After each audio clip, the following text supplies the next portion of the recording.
guys, it's Sonia. It's been a minute and I have some things I want to share, I have some things I want to talk about. Today is Wednesday, May 27th. This past Saturday I had my retie with my cousin and I was very nervous because, as you know, she works out of her house and, you know, we don't know, you know, what people's situations are in their homes. And since she works out of her house and she just started seeing clients again, of course my concern or thought was, you know, well, is she enforcing masks? Are her clients wearing masks? Is she wearing a mask? And I guess the one big lesson I can share with you all is to never assume, ask. Before you even set the appointment, be sure to check with your consultant, loctician, whoever it is that does your hair, if it's a family member, friend, whatever. Are you wearing masks? Are you making your clients wear masks? Are you just ask, like, what is your process before I step foot in your house or salon? And this is not a shot at my cousin in any shape or form. It was just a good reminder to be careful, to don't feel pressured just because that person may not be practicing, you know, wearing a mask and taking those type of measures. Don't feel bad about asking them to put a mask on, and if they don't or won't, then get up and leave. You don't have to receive services from somebody who's not taking the coronavirus seriously. I was nervous as it was, just even leaving my house and going to somebody else's house. I have not visited anybody else's house, and nobody has been in my house since we've been under quarantine way back in early March. So I was very nervous. I was hesitant, but what made me go ahead and go was, you know, because I combined my sister locks into micro locks, I did want to be sure that my locks were okay, that my hair was healthy, that she didn't notice any problems or issues, or if she did, she could bring it to my attention and they could be dealt with. It is hot here, finally, you guys. I think it might be 80 something and I'm sweating, so never mind the shine. So that was the main reason why I went to this appointment. And to be completely honest, I could have went a little longer without a retie, and she interlocked my roots and she went a little too tight for my liking because my scalp is still feeling sore in certain areas, and so that's something I'll definitely bring to her attention the next time I see her, because she's a stickler for neatness and I'm not, and I don't equate tight with neat, and a lot of people do. They think, you know, it's not neat unless it's done super duper tight, and I don't like that. That reminds me of the days of when I used to go to the shop to get my hair braided by the African women, and they would literally pull my brains through my scalp. I don't need that. My locks don't need that.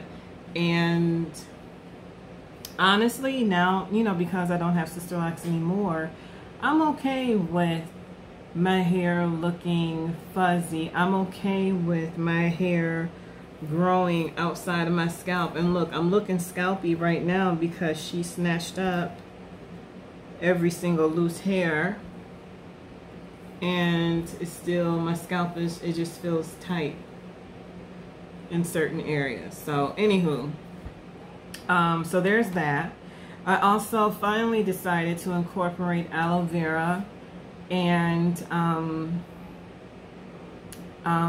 just aloe vera Into my hair care routine, I went on YouTube. I found and watched a couple of videos of how to make your own DIY leave-in conditioner and refresher for your locks or your natural hair.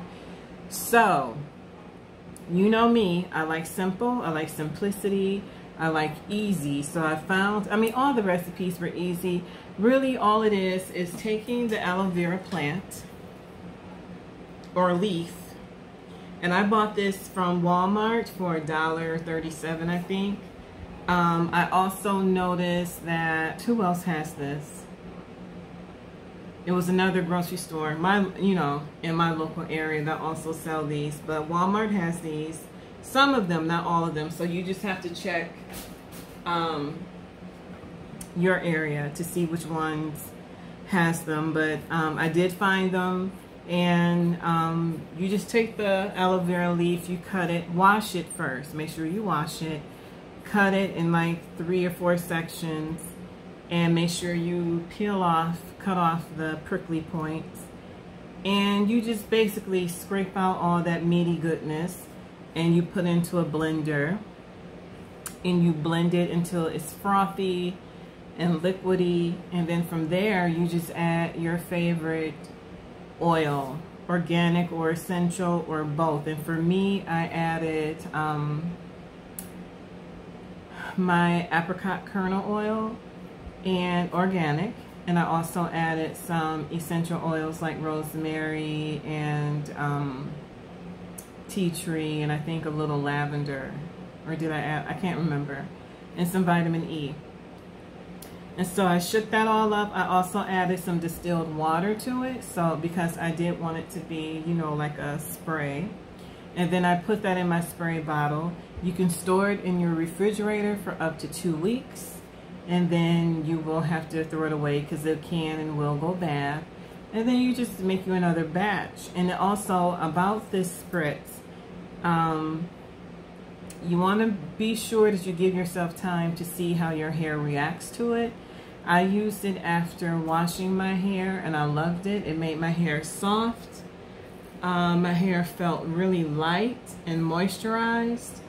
And after I spritzed my hair and my scalp with it, I oiled my scalp and gave myself a nice scalp massage, and that was it.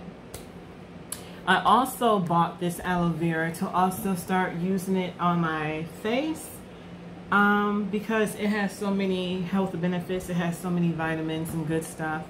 And you just cut small slices and you just put it all over your face and down your neck, and you leave it on there. You don't wash it off, you don't rinse it off, and you just go. Before that, one thing that you can do is a very simple routine that you can do. You wash your face in the morning like you normally do, and then go over it with a little witch hazel on a cotton ball. Just, rub the witch hazel, and that really gives it an extra cleanse. It gets rid of any bacteria, and witch hazel is just really, really good overall.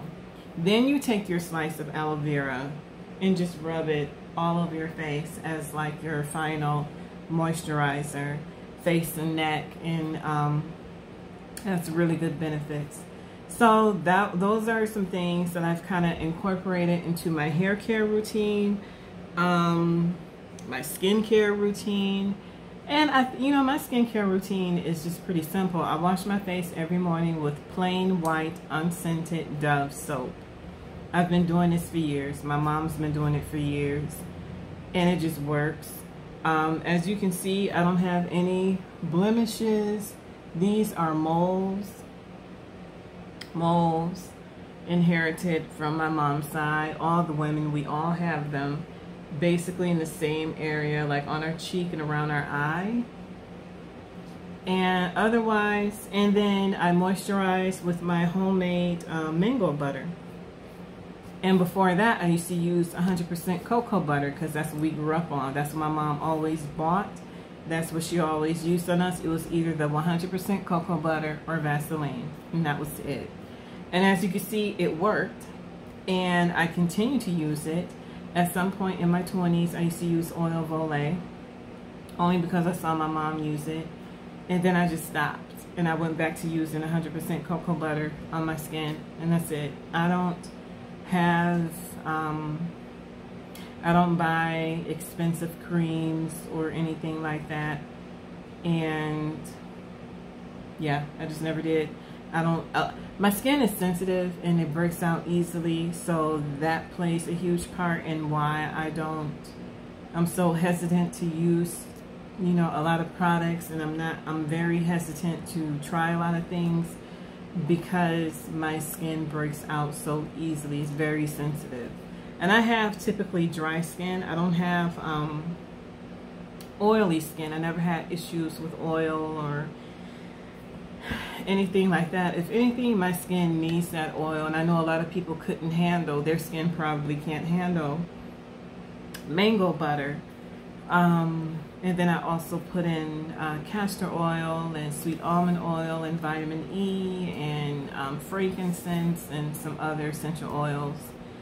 Things that I know are really, really good for your skin and are moisturizing.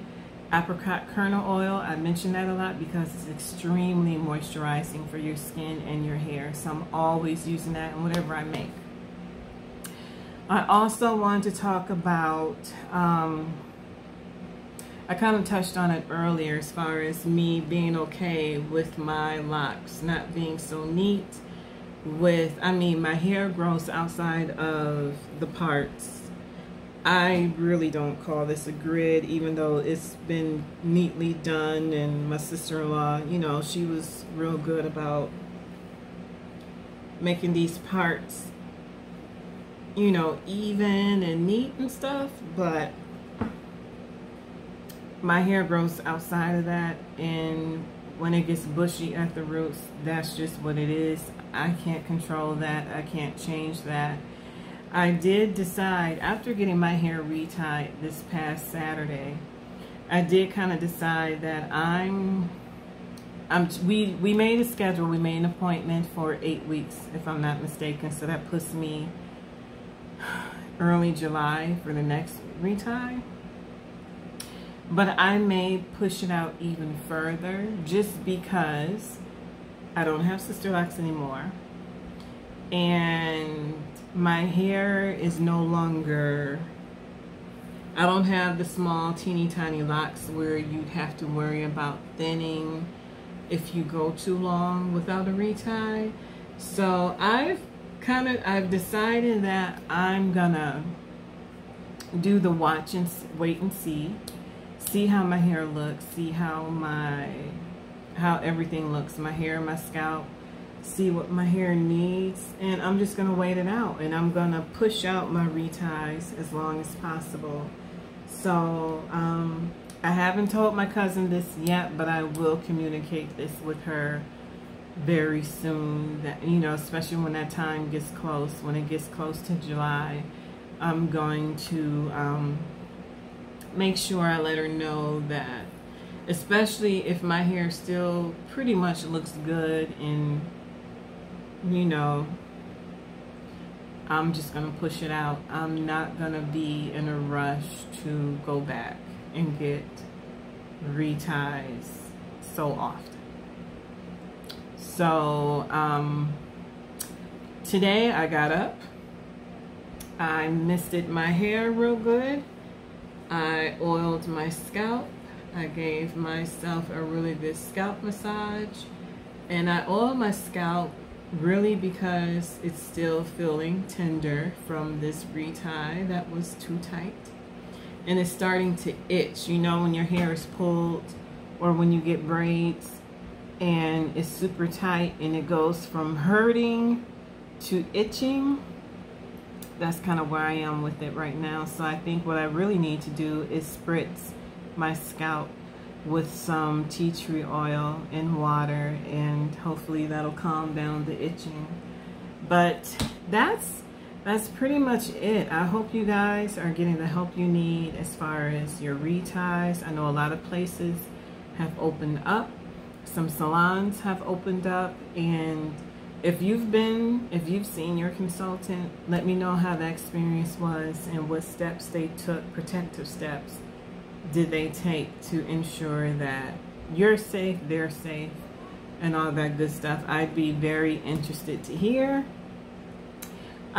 I'm just a paranoid person when it comes to germs, and we're in this pandemic, and you know, COVID-19 has hit very close to home recently, sadly, and it's not a joke. It's serious. Families are devastated, and my heart just goes out to all of them, every single person, because this virus is nasty. It takes some people out very quickly, and like I said, it has recently hit very, very close to home for me and my family, and I can't stress enough, I don't care what the government says, local or federal. Just because they're opening things up does not mean coronavirus is gone. It's still here. It's still alive and well. We still have to be diligent with social distancing and wearing our masks for ourselves, for our family members, the people who live in our houses with us, for everybody else, for our elderly. We have to keep social distancing. Seeing the news of all these people out and about on these beaches, partying, out in the streets, man, when this second wave of this virus comes, I think the death toll is going to be even worse. And I'm just baffled at how people are so selfish. They care more about partying and socializing than staying alive. That's the ultimate disrespect to the nurses and doctors who are giving blood, sweat, and tears to try to save people's lives.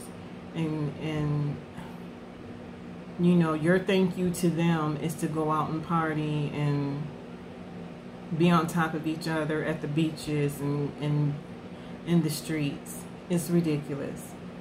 So that's it. I didn't mean for this video to be this long, but thank you for watching. If you lasted to the end, thank you to my subscribers, old and new. I appreciate all of you. I hope all of you are doing well, that you're healthy, your families are healthy, and you're all social distancing, you're staying home, you're quarantining, and just being safe. Take care of each other, love each other, pray for one another, especially those who have lost loved ones to this awful disease. Talk to you guys later. Bye-bye.